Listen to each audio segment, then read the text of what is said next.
ازيكم عاملين ايه؟ يا رب تكونوا بخير. الفيديو ده انا كنت متردده الصراحه ان انا اعمله، بس لقيت ان في اسئله كتير بتجيني تحديدا على الفيسبوك اكتر ما بتيجي على القناه.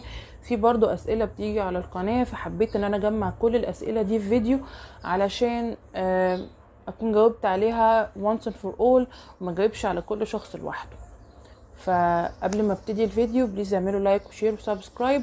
عايزه اوصل ل1000 مشترك بسرعه، ويلا نبتدي.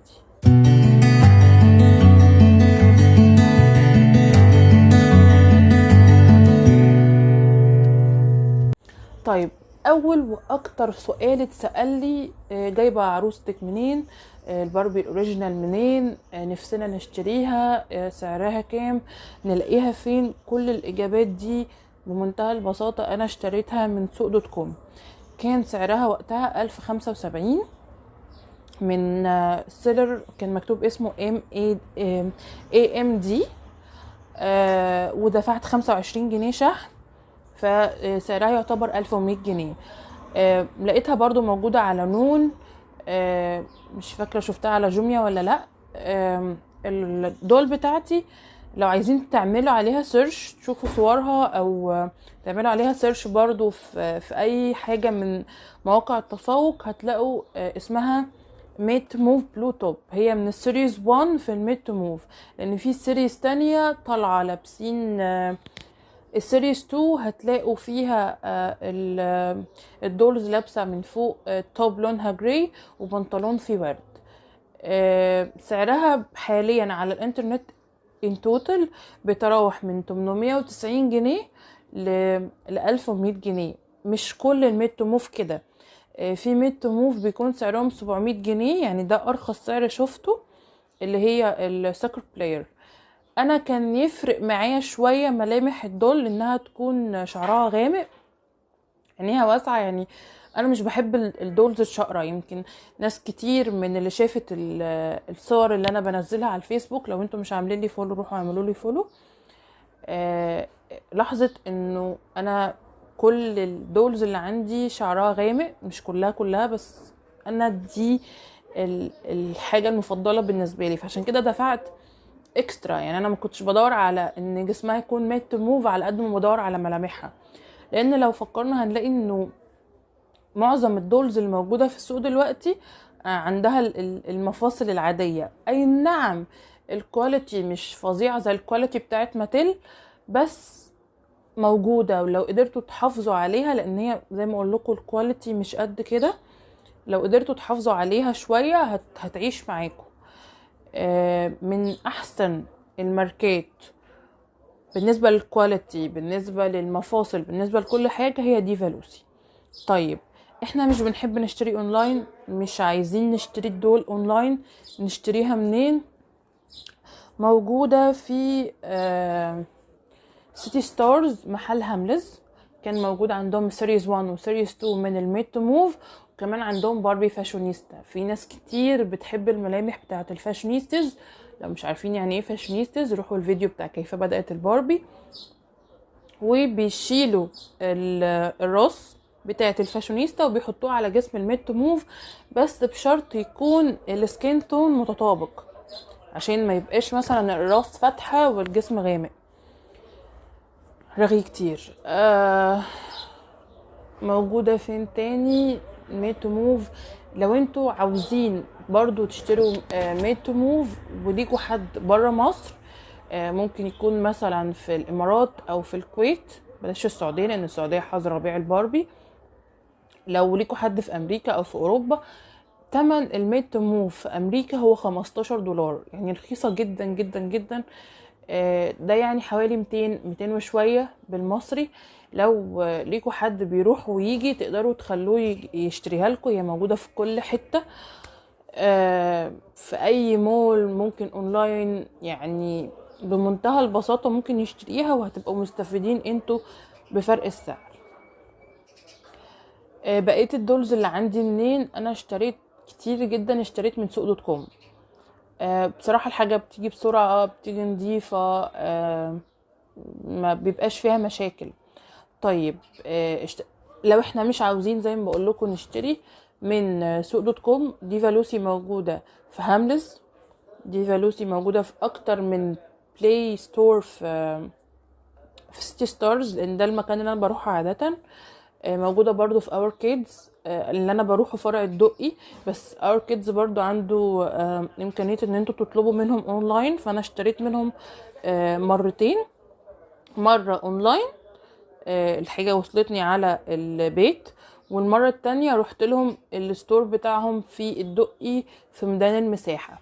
ليهم فروع كتير جدا على مستوى القاهرة تقريبا، وفيهم اعتقد ليهم في اسكندرية، مش متذكرة قوي. بس هم المفروض لو بتشتري منهم بيبعتوا لك ورقة فيها العناوين بتاعة الفروع كلها، وعناوينهم كمان موجودة في الويب سايت بتاعهم. اشتريت منهم ماركة ساريال، واشتريت منهم ديفا لوسي، وعندهم تنوع كتير قوي في الماركات. بس طبعا انا المفضلة بالنسبة لي بعد باربي ديفا لوسي وساريال. في محل بحبه جدا برضو في سيتي ستارز اسمه كاموز. الحقيقة انا لما روحته اخر مرة اتصدمت، لان ما كانش فيه اي باربي اوريجينال خالص، على عكس هاملز كان مليان باربي اوريجينال. ليه انا بقول كاموس بحبه؟ لانه انا ده اللي اشتريت منه البلاك ليبل ريد كاربت لوك باربي، كان وقتها ب 350 جنيه سنة 2015. في الوقت ده كانت الاوريجينال باربي من 120 ل 200 جنيه، بس دي كانت سبيشال اديشن. فكون ان المحل ده كان يقدر يجيب سبيشال اديشن من ماتيل، فدي كانت حاجة عظيمة. بس للأسف آخر مرة روحته، الكلام ده كان السنة اللي فاتت، ما لقيتش للأسف غير بينجو. أنا اشتريت أنا بحب ماركة بينجو جدا، بس أنا عندي مشكلة في الشكل بتاعها أو في الملامح بتاعتها. المشكلة دي مش عند كل الناس. العروسة حلوة جدا، الكواليتي بتاعتها رائعة، الملابس بتاعتها حلوة، الشوز بتاعتها حلوة. انا اشتريتها وقتها كانت بحوالي 90 جنيه. اشتريتها كان من محل كاموس. فعشان نلخص كل الاماكن اللي انا اشتريت منها، انا اشتريت من سوق دوت كوم، اشتريت من اور كيدز، اشتريت من هاملز، واشتريت من كاموس.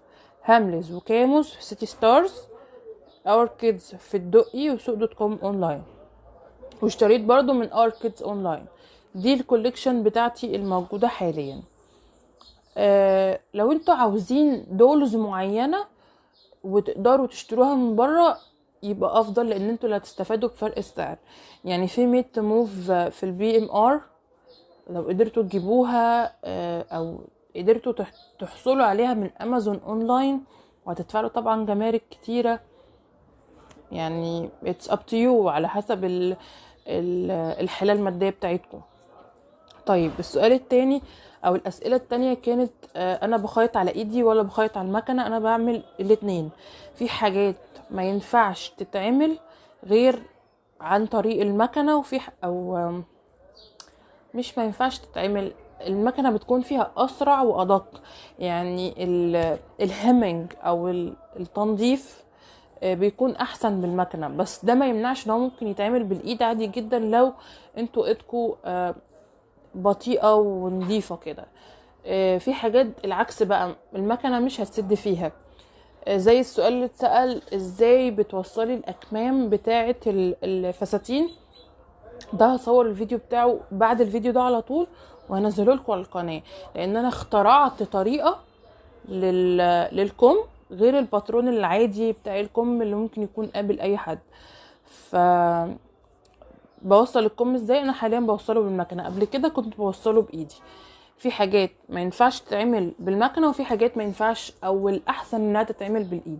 بس كل حاجه ممكن تتعمل بالايد. يعني انتوا مش شرط يبقى عندكم مكنه فظيعه وامكانياتها فظيعه عشان تعملوا لبس. انا قعدت سنين بشتغل بايدي لحد ما اشتريت مكنه عشان بس تنجز الامور واقدر اطلع بيها شغل كتير وبسرعه. في ناس سألت كتير، هل انتي بتبيعي الدولز اللي عندك؟ هل انتي بتبيعي الفساتين اللي عندك؟ خلينا نكون متفقين على مبدأ انه انا السبب الاساسي اللي بيخليني اعمل لبس واعمل فساتين واروح اشتري قماش هو ان انا بحب ده. انا مش غرضي البيع خالص. انا بقول لكم انا بقالي سنين بفصل وبعمل للدولز وبشتري دولز عشان انا بتبسط، عشان انا بحب ده. طيب لو حد طلب مني فستان معين، ده هقول له سعره كام. طب هو انت رينج الاسعار بتاعك كام؟ انا ما عنديش رينج اسعار. انا الدولز سوري القماش له سعر المتر كذا، فانا بحسب انا استخدمت منه قد ايه وبذلت فيه مجهود قد ايه، لان برضو مش كل الفساتين عمايلها سهله زي الفستان اللي احنا صورناه قبل كده. يعني ده كان حاجه كده سريعه بسيطه ممكن تعملوا بيها اشكال كتير، لكن في حاجات بتبقى معقده، في حاجات انا بحب اقعد اطرزها بالخرز، في حاجات القماش بتاعها بيبقى غالي جدا. يعني الفستان الابيض اللي جايب كمية لايكات مش طبيعية على الفيسبوك، القماش لوحده المتر بتاعه ب180 جنيه. فانا لما اجي هبيع القماش او هاجي ابيع الفستان ده، اكيد هبيعه بسعر اغلى مثلا من لو الفستان اللي انا عملته من فترة ونزلت صوره برضو من مجموعة سلوى، اللي هو اللي معمول بالدانتيل او الجبير الاسود، ده المتر بتاعه ب35 جنيه. فانا ممكن ابيع الفستان دوت بسعر اقل اكيد بكتير من القماش المتر سعر المتر بتاعه ب180 جنيه. يعني اتس as simple as that. ان انا بشوف انا جايبه القماش بقد ايه، لان انا بيبقى عندي الفواتير اللي انا بشتري بيها قماش، وبقول لكم بناء عليه سعر الفستان ده قد ايه. هل انا ببيع الدولز اللي عندي مبدئيا؟ الدول اللي هي الميد تو موف بتاعتي مش للبيع، لان ببساطة محدش مجنون زي من الاخر هيشتري دول ب1000 جنيه. انتوا عاوزين تشتروها، فانا ما تشتروهاش عن طريقي. انا ممكن اعمل لكم الفستان بتاعها، لان المقاسات بتاعت الميد تو موف باديز كلها واحد ما عدا الكيرفي ميد تو موف. والكيرفي ميد تو موف ما اعتقدش ان هي ليها شعبية كتير في مصر. هي موجودة اونلاين، وموجودة في المحلات اللي قلتلكوا عليها، بس مش كل الناس بتحبها. انا من الناس اللي بحب الريجولر بادي. فلو انتوا عاوزين تشتروا لبس للميد تو موف، انا اقدر ابيعه عادي، لان هو هيبقى نفس المقاسات، لان هي نفس المقاسات. لكن الدول اللي عندي مش للبيع. طيب من فترة انا فعلا عرضت دول للبيع على الفيسبوك، لان هي كانت زيادة عندي. انا اشتريتها لسبب معين وخلاص هبيعها. كانت جديدة وكانت زي ما هي حاليا. انا معرفش هي وصلت للعميلة اللي هي طلبتها ولا لا، ادعولي تكون وصلت. السؤال اللي بعد كده عن ادوات الخياطة. اي اسئلة عن ادوات الخياطة انا هعمل عنها فيديو كامل نتكلم فيه براحتنا عن ادوات الخياطه. اقول لكم ايه الادوات اللي انا بستخدمها، ايه الحاجات اللي انا بحتاجها، ايه الحاجات اللي لو هنخيط لبني ادمين بنحتاجها، لو هنخيط لدولز بنحتاجها، والعكس صحيح، في حاجات احنا ما بنحتاجهاش. طيب في سؤال تاني اتسأل، الخلفيه اللي انا بصور عليها او النجيله اللي انتوا شفتوها في الصور دي جايه منين؟ دي انا شاريها من محل هنا في القناطر، سعرها رخيص جدا، كان تقريبا 15 جنيه. برضو موجودة اونلاين بس بالمتر. فانا كنت افضل انها تتباع بالمتر احسن، لان انا كنت عايزة اعمل بيها باك جراوند كبيرة. فانا غصب عني، لان هي حتة صغنططة جدا، مضطرة ان انا اعمل فريم للصورة. بس لو انتوا عندكم الاوبشن ان انتوا تقدروا تشتروها بالمتر فياريت احسن. الخلفيات اللي بتكون لونها ابيض، او الخلفيه اللي كان فيها رخام، الرخام ده انا اللي رسماه بالالوان الجواش عادي جدا. اما الخلفيات البيضة مثلا زي الخلفيه دي، ثانيه واحده،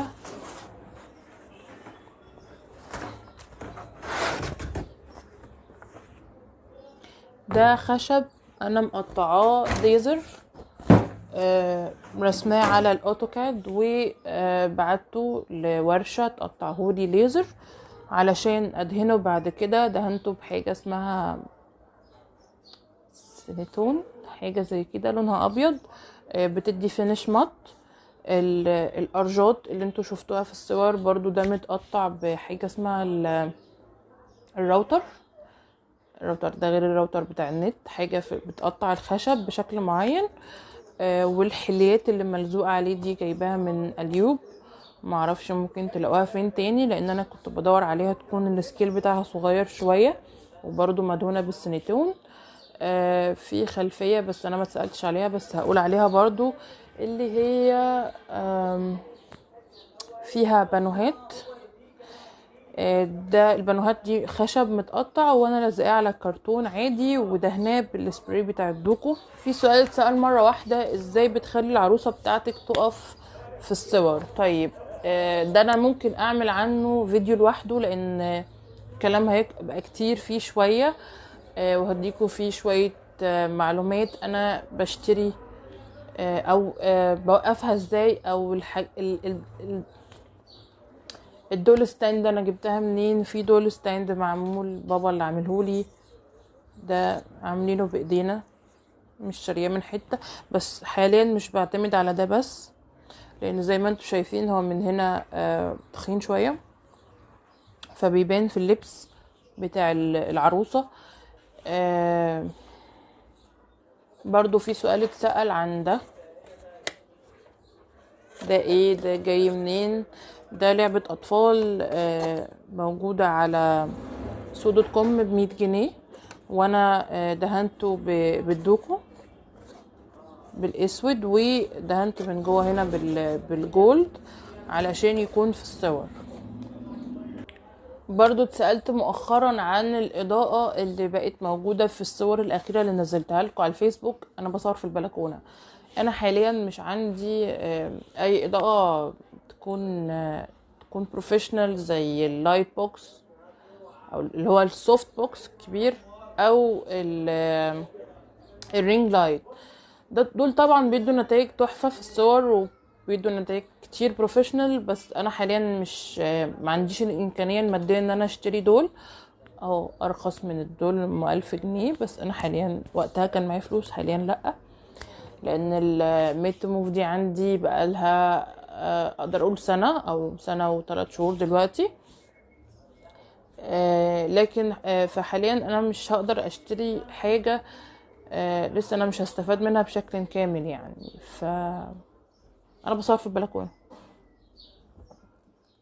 اتسألت برضو بشتري القماش اللي بعمل بيه الفساتين منين؟ طيب في محل قماش هنا قريب مني بروح اشتري منه القماش. هو عنده قماش سواريه وقماش عادي اللي هو بتاع الصبح عادي. اسعاره طبعا متفاوتة، يعني السواريه بيكون غالي، مثلا في كتان ب50 جنيه، في جبير ب35 جنيه، الحاجات دي. بس طيب انتوا تلاقوه فين؟ لان في ناس انبهرت كتير بالقماش اللي هو كان فيه ورد، الاسود اللي كان فيه ورد، وسألوني اشتريه منين. طيب المحل ده انا عارفة ان هو بيجيب القماش اللي فيه من المناطق اللي هي زي الازهر، زي المنطقة دي الغورية، الحتت دي اللي هي بيبقى فيها القماش. وطبعا هناك بيكون اسعاره ارخص من لما تشتروه من محل عادي. فلو انتوا عندكم القدرة ان انتوا تنزلوا الاماكن دي، طبعا انا ما بنصحش خالص ان انتوا تنزلوها دلوقتي عشان موضوع الكورونا. بس اكيد في محل موجود في كل حتة بيجيب القماش بتاعه من هناك، فده اللي بيخلي الدنيا بالنسبة لي اسهل شوية. برضو ادوات الخياطة بجيبها منين؟ او الفيلكرو، ناس كتير سألت على الفيلكرو انا معرفش اسمه ايه بالعربي، بس هو اللزق بتاع الكوتش او حاجة زي كده. ده موجود في كل المحلات بتاعة ادوات الخياطة اللي هم بيسموها الكلفة، موجود اكيد في حاجة اسمها حارة المزين. بس انا بشتريه من محل كلفة هنا في القناطر. اشتريته قبل كده من النمروسي، من كل فروع النمروسي. فده ممكن تلاقوه ببساطة. لو مش لاقينه او مش متوفر عندكم حاليا، في بدائل كتير، في الكباسين، فيه الهوكن اي، وكلها حاجات موجودة في محلات الكلفة. انا في بعض الاوقات اللي مش بركب اي حاجة خالص في الظهر، انا بس بشبكها بدبوس علشان اصورها او اشوف شكل الموديل ايه على العروسة قبل ما اركب اللزق او الحاجة اللي هيتقفل بيها الفستان من ورا. فهي مش حاجة اساسية عشان مثلا توقفوا، لو انتوا عاوزين تعملوا لبس توقفوها عشانها، لا خالص. يعني دبوس بسيط جدا ممكن تشبكوا بيه بس الفستان من ورا وتشوفوا شكله او تشوفوا اللي انتوا عملتوه في النهاية. الموضوع مش لازم اشتري كل الادوات علشان اقعد اخيط، يكفي ان انا يبقى عندي حاجة قديمة انا مش عاوزاها واروح جايبة المقص واعمل الباترون اللي انا قلت لكم بعمله ازاي. هي طبعا مش طريقتي الاساسية قوي، يعني انا حبيت ادخل الموضوع ادفانسد شوية وان انا اعمله بطريقتنا كبني ادمين، وده كان موضوع مرهق جدا. يعني قعدت 3 ساعات كاملين عشان اعمل باترون، الباترون اللي هو بتاع الطب اللي احنا عملناه المرة اللي فاتت في 10 دقايق. لا انا يعني ما بقيتش اعتمد اكتر على الطريقة بتاعت السكوتش تيب. بس هي طريقة سهلة للناس اللي ما تقدرش تعمل الخطوات بتاعت الباترون. ولكن لو انتوا عاوزين تعملوا الخطوات بتاعت الباترون الاساسي العادي بطريقتنا احنا كبني ادمين وعايزين تطبقوا على نفسكم، انا اتبعت الطريقة بتاعت واحد اسمه فتحي خليل، عامل 5 اجزاء من حاجة اسمها موسوعة الاجيال، بيشرح فيها ازاي نعمل باترون. هي المشكلة ان هو مش بيشرح ازاي بنقفل الباترون او ازاي بنقفل حاجات، يعني في حاجات هو مش جايب عنها سيرة خالص. فده اللي ممكن نتكلم عليه مستقبلا في الفيديوهات اللي هنعملها توتوريالز للفساتين او اي فستان احنا عاوزين نعمله هنعمله ازاي، زي حاجات السجافة، الاسورة، الياقة بتاعة الدولز بتركب بطرق مختلفة خالص عن طرقنا احنا كبني ادمين، فدي حاجات ممكن نعمل لها فيديوهات خاصة بيها. ده بتهيألي كل الاسئلة اللي اتسألت لي الفترة اللي فاتت. لو في اسئلة تانية ليكوا اكتبوها تحت في الكومنتات وهجاوب عليكوا زي ما بجاوب على اي حد بيسأل اي سؤال في الدنيا على اي فيديو في الدنيا. بس دي كل حاجة كنت عايزة اقولها لكم. يا رب تكونوا استفدتوا اي استفادة في الدنيا، وسلام.